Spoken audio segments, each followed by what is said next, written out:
kawusa manjing wonten gubit sanggar sangarup Nanagan Loko Capo nalika semanten nenggih Sang Nata Prabu Dewasrani.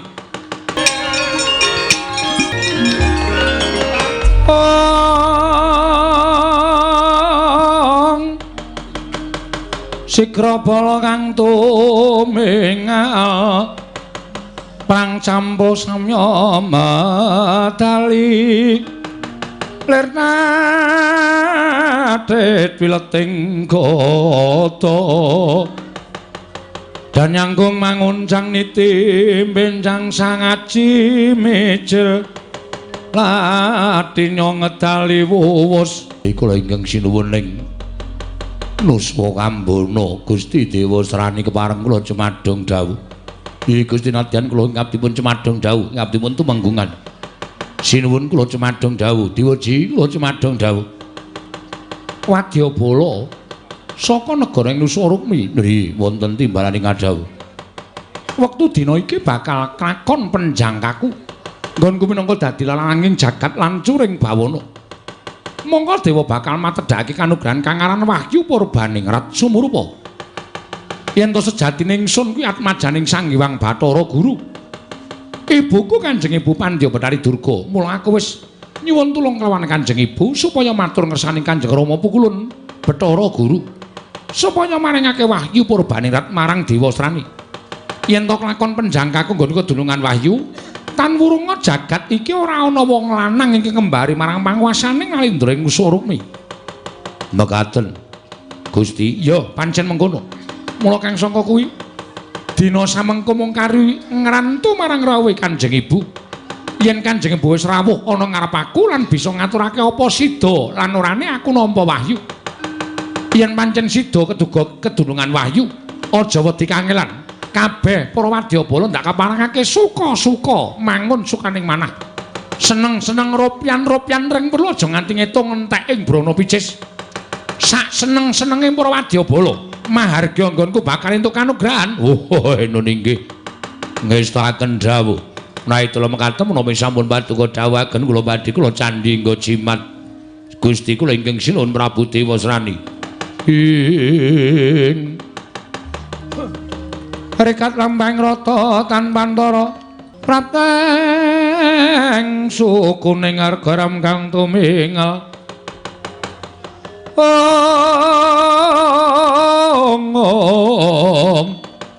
Eram kang tumingal deng-deng saengga praja dadak sakoling mangke praptaning Sang Pandya Bathari Durga nalika semanten anganti lembu andri miwah pusaka saking kadewatan kagat nenggih Sang Dewasrani wau.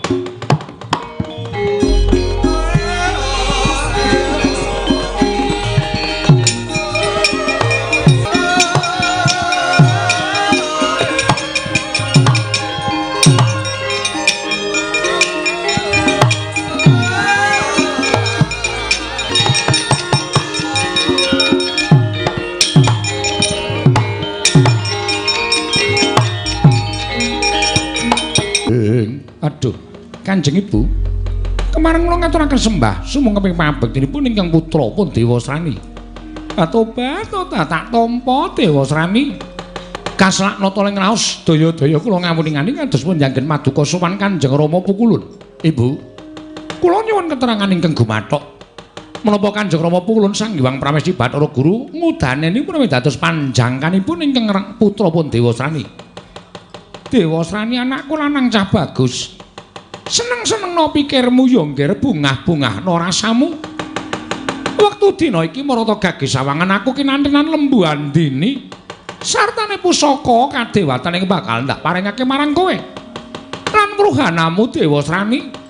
Wong atuwamu ya kuwi Hyang Pikulun Bathara Guru, ya Hyang Pramesti Bathara Manikmaya. Sayekti bakal maringake Wahyu Purbaningrat marang sira kula Dewasrani nggih Cah Bagus. Aduh ngaturaken panuwun tanpa pepindhah.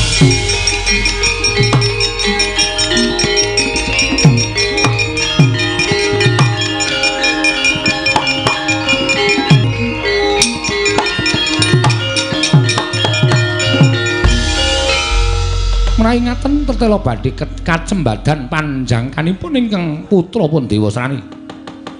aja seneng-seneng dhisik ya Dewasrani.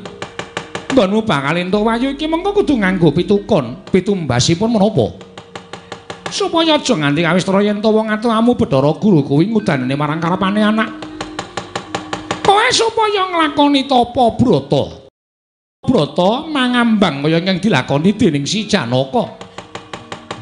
Lan sawise mengko kowe tapa ngambang ana ing tengahing samudra kanthi nitih lembu andini. Awat-awatane ingkang kanthi permati ya Dewasrani. Yen wis katon wujude Janaka nggone tapa ngambang ana ing tengahing samudra caketana. Sawise mbok caketi pusaka nyendak paringake marang kowe lepasno supaya Janaka tekaning mati. Yen Janaka mati ora ana ingkang bakal ridu nggono bakal entuk wayu purbaning Ratu Dewasrani. Titiprane manganak anong paricata. Mbak lumembak lamun mambeng lerombak ing samudra angra. Menawi kula mekaten Ibu, tumuntun sampeyan kula aturi paringaken pusaka. Saha kula badhe nganti lembu andini prapta wonten ing telenging samudra. Ing putra nedya nglampahi tapa mangambang wonten ing samudra. Sarta ati-ati duga-duga digawa aja ilang kaprayetanmu ya Dewasrani. Pusaka jembaring taman ana lembu andini kanthi manjing telenging samudra. Lho niki ngestaken dawuh nyuwun pamit Ibu. Sing ati-ati aja kaya bocah cilik.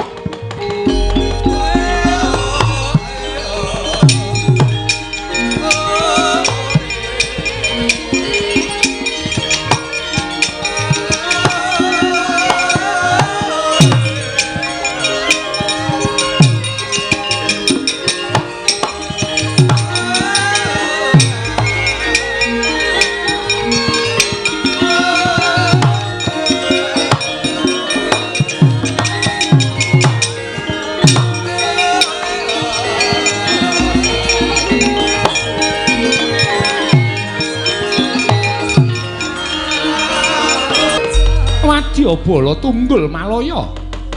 Wonten timbalaning adhawuh Pandya Bedari, wonten dawuh Pandya Bedari, wonten dawuh. Aja wedi kangelan. Bantunen bendaramu supaya entuk kasembadan wujuding wahyu purbaning rat. Iya. Kanthi sarana kowe jejaga ning tepis wiringing utawa ing gisiking samudra.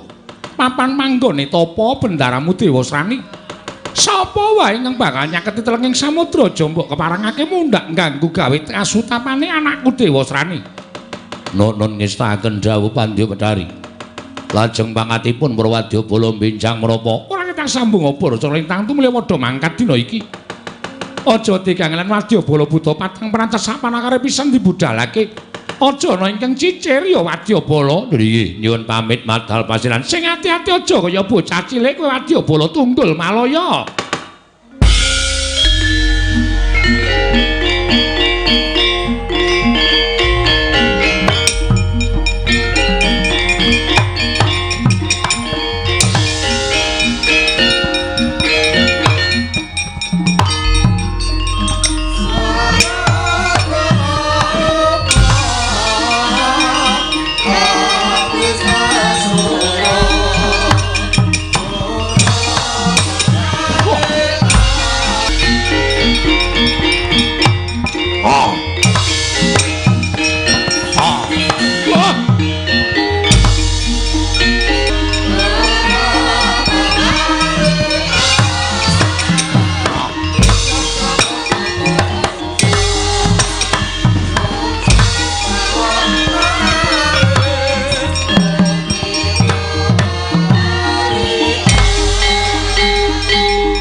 Nyale. Mengeh apa? Hah? Oh, tuh nyemangat. Iya. Ora nyuknya. Nemu nyengelit nyamak. Menyak nyengelit weh. Aduh. Nek ngetuwa. Biyen yo medhen aku nek mani naye yo ora kowe. Ora kuat. Kudu nganggo obat.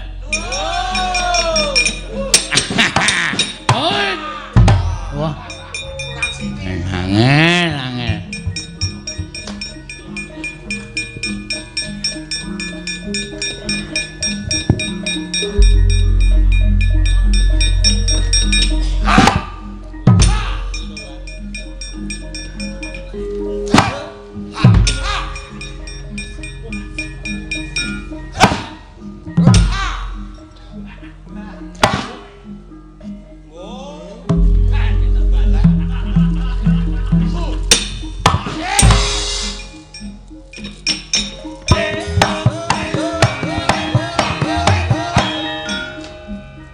Kucing, cek daging kau, kaya mungkin kenyala.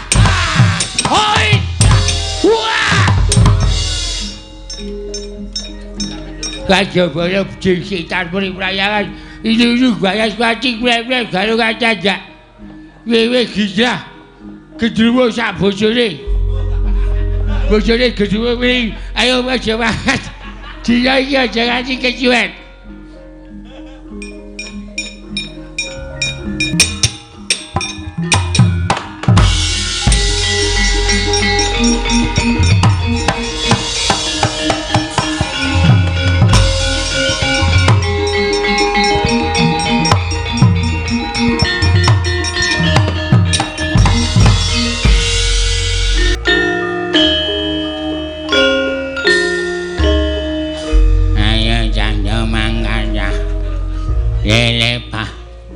Lele pah makan aku iwak mentah laku mangan nang kula omah rasane seger sumyah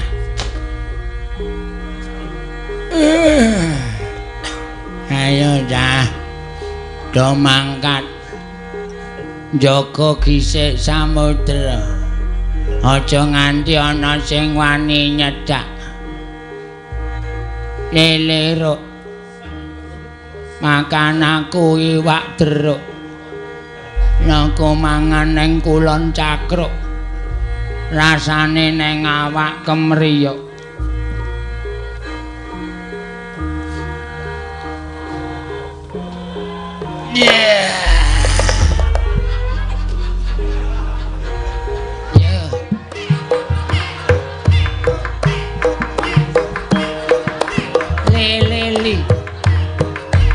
leli pakan aku iwak sili aku mangan nang kulon kali rasanya asik sekali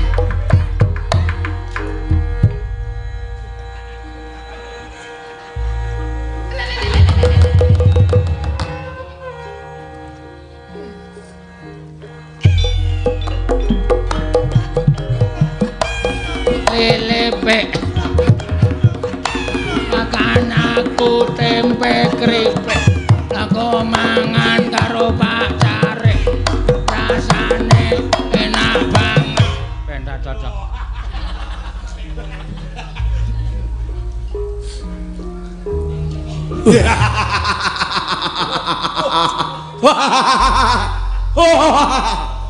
cangkeme sapa kowe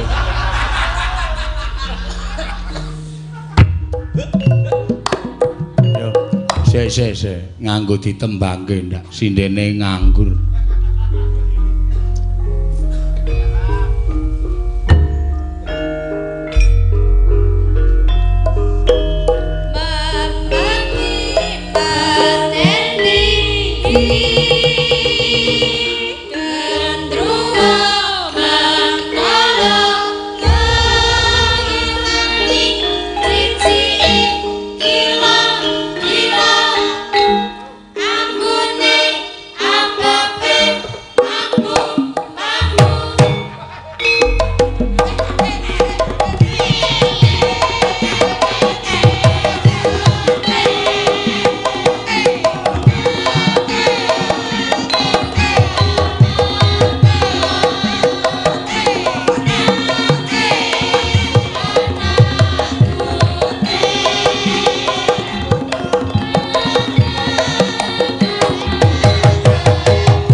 Waduh, kecangkel.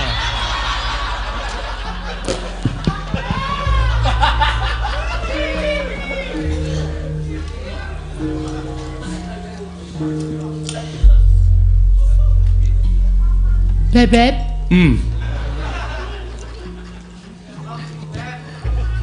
Arep tak ngenti, Mas. Arep njogo. Arep njogo gisik samudra. Aku nderek ya, Mas. Mas, aku nderek. Kowe kok ora iso kesrimpet iki lho. Kedawan. Dawa ya ben. Nek sampean sayang to karo aku. Oh iya no. Oh, cinta mati. Iya, Mas. Aku loro, kowe loro. Iya. Sehidup semati. Kowe mati, aku hidup. Gombal. Jelei lho senengane. Wis aku tak tindak ya. Iya. Hati-hati ya, Beb. Heeh. Nek liwat toko tumbaske BH ya, Beb. Yo. Dirubung laler, Beb. Ya engko tak tumbaske. Ukurane piro? 68, Beb. Gori apa? Tombel ya anane kaya ngene. Yo santai. Sayang sik, Beb. Nggon bathuk. Lah iki mau bathuk. Pipi. Yo. Biasane, Beb.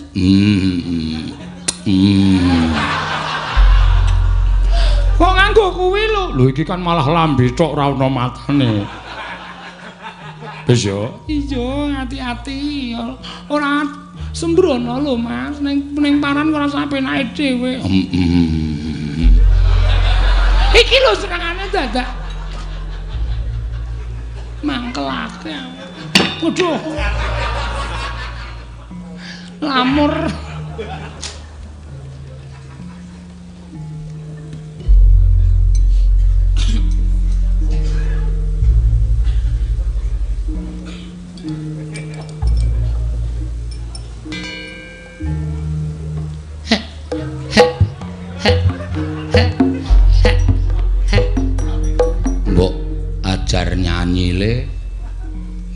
hek. Naik ke puncak gunung tinggi sekali. Kiri kanan kulihat saja banyak pohon cemara. Kiri kanan ku nganggo nada. Kiri kanan kulihat saja banyak pohon cemara. Haha. Kiri kanan kulihat saja banyak pohon cemara. Haha. Ngono nadane. Kiri kanan kulihat saja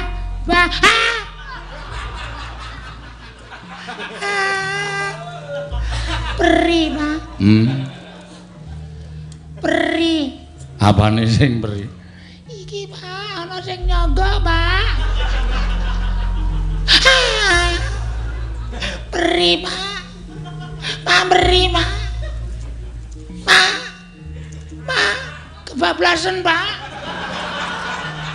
Peri, Pak, peri. Ya wis diambet.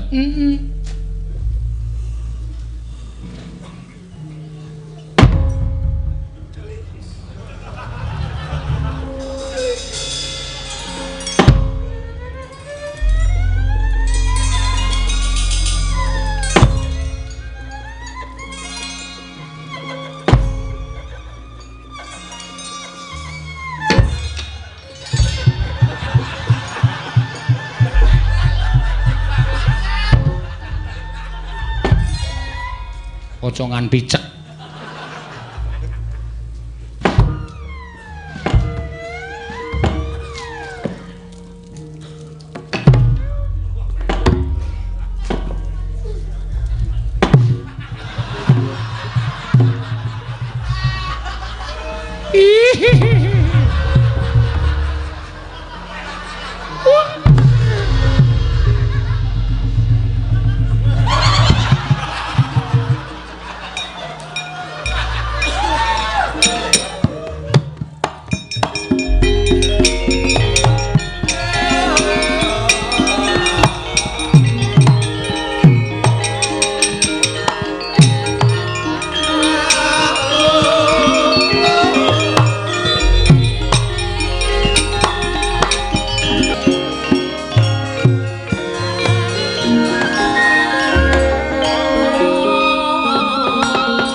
Bosa oyon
Janjrah ingkang Puspitorum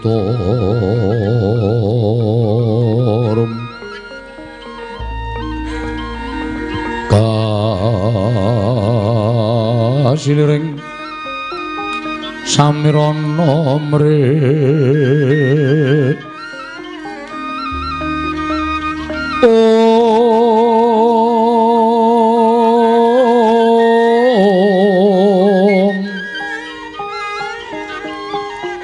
Sekar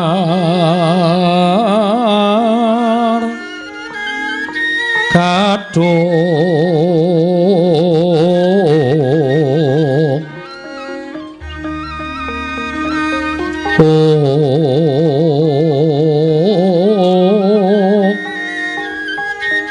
ngas kandanyo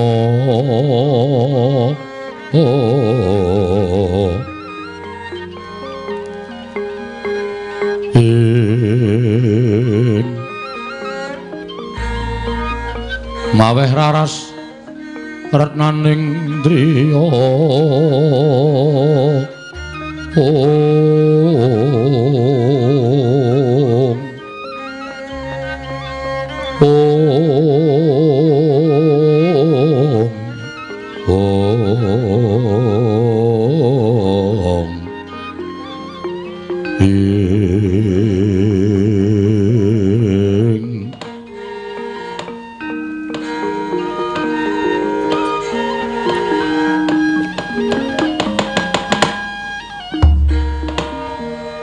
Koko Prabu sawetawis lenggah wonten ing praja Ngamarta rayi para ngaturaken masegan Koko Prabu kekalih. Nggih, Yai, samula tampi karya bombong raos sing manah. Nggih, Yai. Samula tampi karya bombong raos sing manahipun ing Raka ing Mandura. Kresna kakangku. Baladewa kakangku aku ngaturake basaku. Werkudara ndak tampa. Ya, Werkudara ndak tampa. Koko Prabu ngaturaken bekti kula kunjuk Koko Prabu kekalih.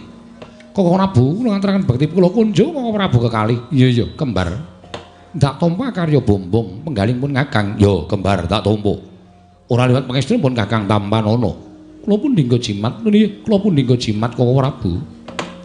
Mugi dados ing kawuningan. Krana menapa dene kula wantun amboyongi dhateng Paduka Kanjeng Koko Prabu.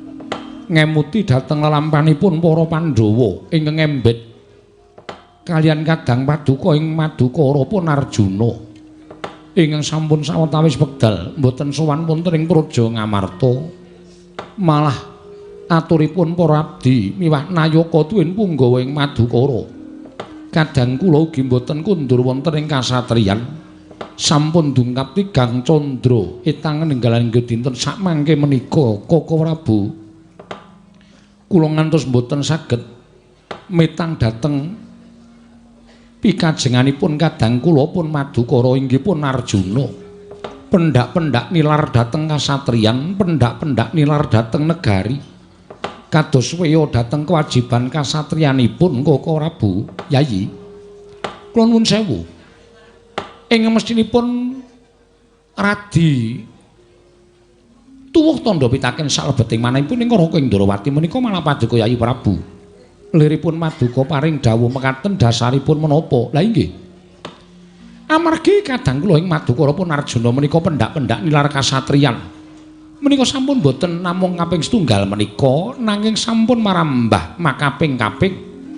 Pendak-pendak Janaka nilar kasatriyan, pendak-pendak Janaka nilar negari Ngamarta. Nanging kenging menapa? Teka tasih ketingal kodeng penggalih Paduka krana tinilar dhateng kadang Paduka pun Nyai Arjuna. Monggo miturut petanganipun ing Raka ing Ndarawati. Janaka nilar praja, Janaka nilar kasatriyan menika petanganipun wonten tigang perkawis. Lho.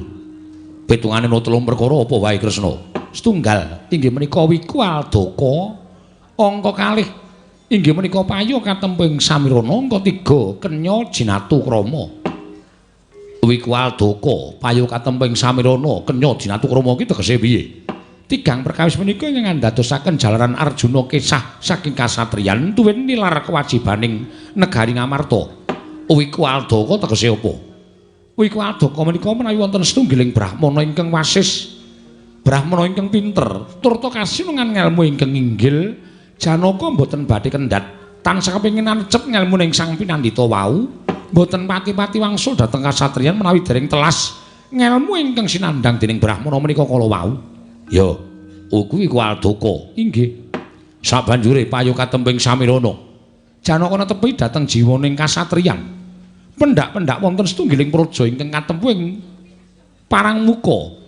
Upami wonten setunggiling negari ingkang badhe dipun bedah dening Nalindra ingkang watak angkara Budi Candala, Arjuna mboten kendhat. Tanpa dipun dhawuhi Janaka tartemtu mbelani dhateng negari menika kala wau, Prabu. Kuwi payu katembing Samirana. Inggih. Lah sing pungkasan kenya Jinatukrama. Watakipun Janaka menika sampun mboten saged ewah. Tegese menawi wonten pudi papan wonten putri ingkang srestya ing warni, kula nuwun sewu. Janaka mboten badhe kantun tansah kepengin mengko dhateng putri menika kala wau. Lah iki sing pun Kakang Orapati mathuk, pun Kakang Orapati gathuk. Yen loro perkara iku Aldaka sarta payu katembing Samirana kuwi bener. Wong sing jeneng gayuh ngelmu kuwi aja ngandu dipitung nganggo ukuraning umur. Watone isih bisa tumangkar pamikire, isih isa kumrembyah astane, jangkahake suku. Wong wajib ngudi ngelmu gayuh undhaking kawruh. Inggih kasingen mekaten. Angga loro payu katembing Samirana. Janaka kuwi kewajiban nentremke jagat. Janaka kuwi kewajiban nentremke bawana. Mula yen tong di papan ana wong kang watak angkara Budi Candala, Janaka mesti ora kendhat, mesti tumuli tumandang karya nyirnake wong kang hambek Candala budine angkara. Ning sing angka 3 ki sing pun Kakang Orapati mathuk ya kuwi kenya Jinatukrama. Gusti to. Janaka kuwi pira garwane? Wis akeh banget. Mongko pendak-pendak Janaka rabi wong wadon, pendak-pendak Janaka rabi karo wong wadon kuwi janjane sing lara ora kok sapa-sapa, ning dulure awake dhewe, ya kuwi Sembadra. Sembadra kintenmu werda dhewe minangka dadi garwane kadangku Janaka mesti dadak lara ati ento krungu bojone rabi meneh. Lah kuwi lho aku sing ora pati cocok. Aku sing ora pati gathuk, Koko Prabu. Nggih. Arjuna menika ugi mboten badhe ngawu gawar ngawur. Tegese Arjuna menika mengku garwa menika dipun tintingi calon garwanipun. Menawi wanita menika kala wau kegaduhan wahyu ingkang badhe anjunjung derajatipun piyai kakung, Janaka tertentu badhe mengku garwa dhateng wanita menika kala wau. Ning menawi wanita menika kala wau namung ngasoraken derajatipun piyai kakung dados jalaran neraka tumraping piyai kakung, Janaka mboten badhe mengku garwa nadyan menika kasuwistiyani warnanipun ngungkuli dhateng widodari. Oh ngono, inggih. Mila Janaka menika mawi petung mboten kok agan tumindak ing datanpa petang menika mboten. Ning nganggo digelar lan digulung. Ya pancen kaya menapa Kakang manut. Lan saiki kersane gaya sami aji kepiye? Koko Prabu. Nadyan paduka ngaturaken pawadan tigang perkawis ingkang dados jalaran kadang kula nilar dhateng kasatriyan tuwi negari Ngamarta. Nanging kula suwun kanthi sanget Koko Prabu, sampun kinten sak mangke Pandhawa gotang. Krana kirangipun kadang kula panengah, monggo Koko Prabu kula aturi ambudidaya miwah ambudi sarana. Supados sak mangke kadang kula saged kundur wonten negari Ngamarta, Koko Prabu.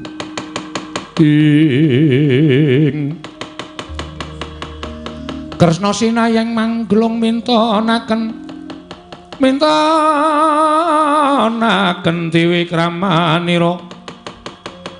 Dewi Kramanira kang kemiteran ing asta